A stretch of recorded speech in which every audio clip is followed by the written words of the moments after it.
భారతదేశ మాజీ ప్రధాని రాజీవ్ గాంధీ గారి 34వ వర్ధంతి సందర్భంగా వారి గణనీయాన్ని సమర్పించడం జరిగింది.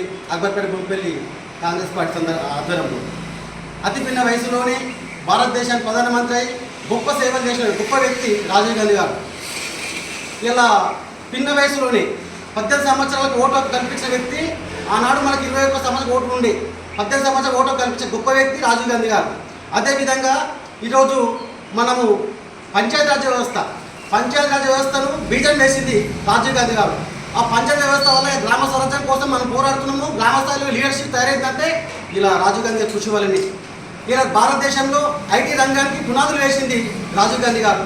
సాంకేతిక విప్లవము, వ్యవసాయ విప్లవాత్మక మార్పులు తీసుకొచ్చిన గొప్ప వ్యక్తి రాజీవ్ గాంధీ గారు. అదేవిధంగా మహిళా సాధికారత కోసం కృషి చేసిన గొప్ప వ్యక్తి రాజీవ్ గాంధీ గారు. వారి ఎనలేని సేవ చెప్పుకుంటూ పోతే ఎన్నో ఉంటాయి. వారి దేశం కోసము వారి సేవ జీవితాంతము జీవితం లాస్ట్ వరకు కూడా దేశం కోసం పాలన నడిపించిన గొప్ప వ్యక్తి రాజీవ్ గాంధీ గారి సేవలను మనం మరొకసారి నెమరేస్తాం. వారి ఆశయాలను కొనసాగిద్దామని నేను చెప్తున్నాను.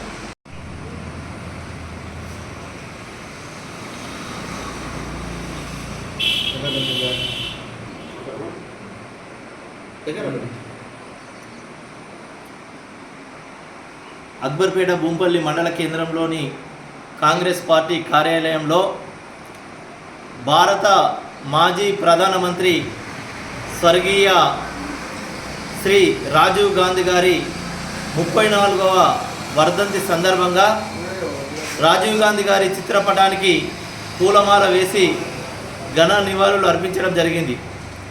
ఈ భారతదేశంలో ఈరోజు ఐటీ వర్ధిల్లుతుందంటే దానికి కారకుడు రాజీవ్ గాంధీ గారు.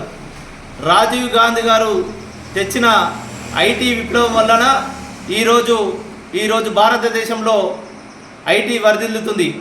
అనేక సంస్కరణలు చేసినటువంటి రాజీవ్ గాంధీ గారు ఈ దేశం కోసం తన ప్రాణాలను కూడా తునప్రాయంగా చేయడం జరిగింది. అలాంటి మహానుభావుడి యొక్క వర్ధంతి సందర్భంగా అతనికి ఘన నివాళులను అర్పించడం జరిగింది.